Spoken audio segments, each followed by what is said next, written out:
जय श्री कृष्णा श्रोताओं, आप सबका मेरे चैनल ज्ञान सुधा पर स्वागत है। आज मैं आपको कार्तिक मातम का भीष्म पंचक कथा भाग चतुर्थ सुनाने जा रही हूँ। इस अध्याय को सुनाने से पहले एक तुलसी माता के भजन से शुरुआत करते हैं।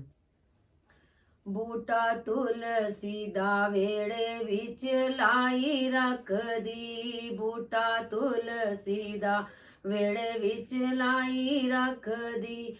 मैनू पता हुंदा गाना बजी आउणगे, जे मैनू पता हुंदा गाना बजी आउणगे। मैं तां लड्डूआं दा भोग मंगाई रख दी, मैं तां लड्डूआं दा भोग मंगाई रख दी। बूटा तुलसी दा वेड़े विच लाई रख दी, बूटा तुलसी दा वेड़े विच लाई रख दी। मैनू पता हुंदा राम जी जे आउणगे, मैनू पता हुंदा राम जी जे आउणगे। मैं तां बेरां दा भोग मंगाई रख दी, मैं तां बेरां दा भोग मंगाई रख दी।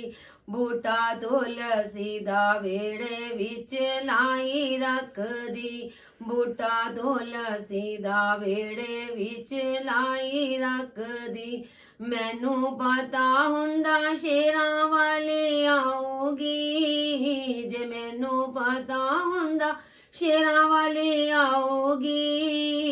मैं तां हलवा पूरी बनाई रख दी, मैं तां हलवा पूरी मनाई रख दी।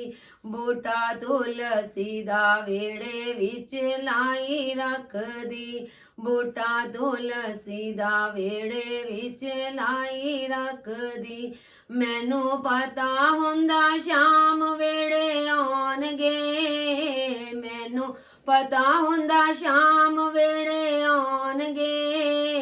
मैं तां माखन मिश्री मंगाई रख दी, मैं तां माखन मिश्री मंगाई रख दी। बूटा तुलसी दा वेड़े विच लाई रख दी, बूटा तुलसी दा वेड़े विच लाई रख दी।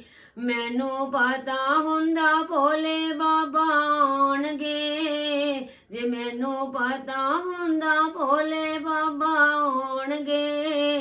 मैं तां भांग धतूरा मंगाई रख दी, मैं ते भांग धतूरा मंगाई रख दी। बूटा तुलसी दा वेड़े विच लाई रख दी, बूटा तुलसी दा वेड़े विच लाई रख दी। मैनू पता हुंदा संगत वेड़े आऊगी, जे मैनू पता हुंदा संगत वेड़े आऊगी। मैं तां ढोल मंजीरे मंगाई रख दी, मैं तां ढोल मंजीरे मंगाई रख दी। बूटा तुलसी दा वेड़े विच लाई रख दी, बूटा तुलसी दा वेड़े विच लाई रख दी। अथ भीष्म पंचक कथा भाग चतुर्थ। राजा पृथु कहने लगे, हे नारद जी, अब आप कृपा करके कार्तिक व्रत का उद्यापन विधि सहित कहिए। तब नारद जी कहने लगे कि कार्तिक शुक्ला चतुर्दशी को कार्तिक के व्रत की संपूर्णता के निमित्त उसका उद्यापन करना चाहिए। सारे घर में गोबर का चौका लगाएं, तुलसी के ऊपर मंडप बनाएं, द्वारों पर मिट्टी के 4 द्वारपाल बनाएं, जिनका नाम पुण्यशील, सुशील, जय तथा विजय रखें। तुलसी के समीप सर्वतोभद्र चक्र बनाएं, उसके 5 पंचरत्न युक्त कलश रखें। श्री लक्ष्मी नारायण की सोने की मूर्ति बनाएं। फिर नवग्रह, उपग्रह, 10 दिक्पाल तथा स्वस्ति वाचन करके गणेश एवं विष्णु आदि देवताओं का षोडश उपचार विधि से श्रद्धा पूर्वक पूजन करें।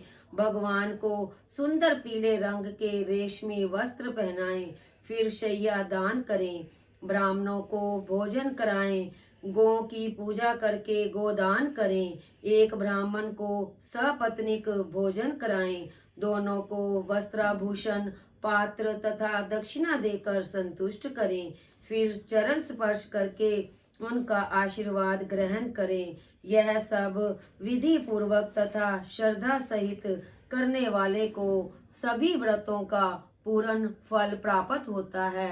अंत में वह विष्णु लोक को जाता है। जो मनुष्य कार्तिक के व्रत को कहता, सुनता तथा देखता है, उसको भी व्रत करने के समान चौथे भाग का फल प्राप्त होता है। इति भीष्म पंचक कथा चतुर्थ भाग। अथ भीष्म पंचक कथा पंचम भाग। सूत जी कहते हैं कि यदि किसी में उद्यापन की शक्ति ना हो तो ब्राह्मणों को भोजन करा दे, यदि ब्राह्मण ना मिले तो गाय का पूजन कर ले, यदि गाय भी ना मिले तो पीपल अथवा वट का पूजन कर ले। यह सुनकर ऋषि पूछने लगे कि हे महाराज, वृक्ष तो सभी समान हैं, फिर पीपल तथा वट वृक्ष को ही श्रेष्ठ क्यों माना गया है? तब सूत जी ने कहा, पीपल विष्णु का, वट शिव का तथा पलाश ब्रह्मा का रूप है। फिर ऋषियों ने पूछा कि ब्रह्मा, विष्णु तथा महेश यह सब वृक्ष भाव को कैसे प्राप्त हुए? यह सुनकर सूत जी कहने लगे, हे ऋषियों, एक समय शिव जी पार्वती सहित एकांत में विराजमान थे कि उस समय देवताओं द्वारा भेजे गए अग्निदेव द्वारा उनके एकांतवास में कुछ विघ्न उपस्थित हुआ। तब पार्वती जी ने क्रोधित होकर देवताओं को शाप दिया कि तुम वृक्ष रूप हो जाओ। तब विष्णु जी गया में जाकर पीपल, शिव काशी में अक्षय वट और ब्रह्मा जी पलाश रूप हो गए। तभी से पीपल और वट का पूजन होता है। तब ऋषियों ने पूछा कि रविवार को पीपल का पूजन नहीं होता और शनिवार को अवश्य होता है, इसका क्या कारण है? सो भी कृपा करके कहिए। सूत जी कहने लगे, हे ऋषियों, समुद्र मंथन के समय जब 14 रत्न समुद्र से उत्पन्न हुए, तब श्री विष्णु भगवान ने कौस्तुभ मणि तथा लक्ष्मी जी को स्वयं ग्रहण कर लिया। तब भगवान लक्ष्मी जी के साथ विवाह करने लगे तो लक्ष्मी जी ने कहा कि भगवान, मेरी एक बड़ी बहन भी है जिसका नाम दरिद्रा है, अतः पहले उसका विवाह होना चाहिए। विष्णु जी ने लक्ष्मी जी के यह वचन सुनकर उनकी बड़ी बहन उदालक ऋषि को सौंप दी। दरिद्रा का काला रंग तथा लाल नेत्र, बिखरे बाल थे। उदालक मुनि भगवान की आज्ञा मानकर दरिद्रा को अपने आश्रम में ले आए। वहां आकर दरिद्रा ने देखा कि आश्रम में वेद पाठ तथा हवन हो रहा है। यह देख उसने मुनि से कहा कि मैं यहाँ पर नहीं रह सकती, जहाँ पर चोरी तथा ब्राह्मणों का अपमान होता है, मैं वहीं पर रह सकती हूँ। उसकी यह बात सुनकर उदालक ऋषि अति दुखित हुए और उसको वहीं पर छोड़कर चले गए और कह गए कि मैं तेरे लिए कोई स्थान देख कर आता हूँ। दरिद्रा ने बहुत देर तक ऋषि की प्रतीक्षा की, किंतु उनके ना आने पर वह रोने और चिल्लाने लगी।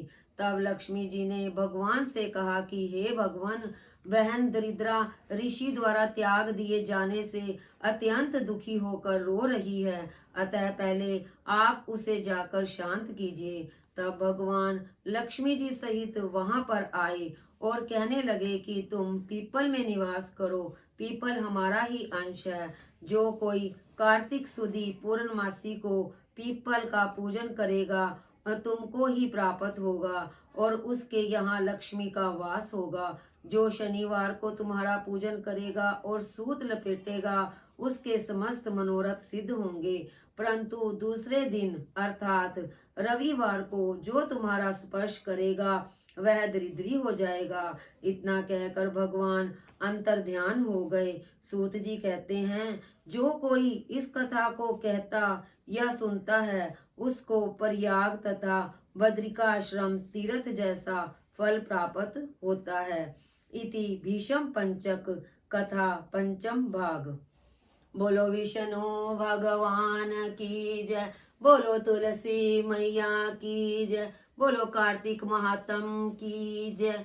अगर आपको मेरी ये वीडियो पसंद आई हो तो इसे लाइक करना और मेरे चैनल को सब्सक्राइब करना ना भूलें। जय जय श्री राधे श्री राधे श्री राधे।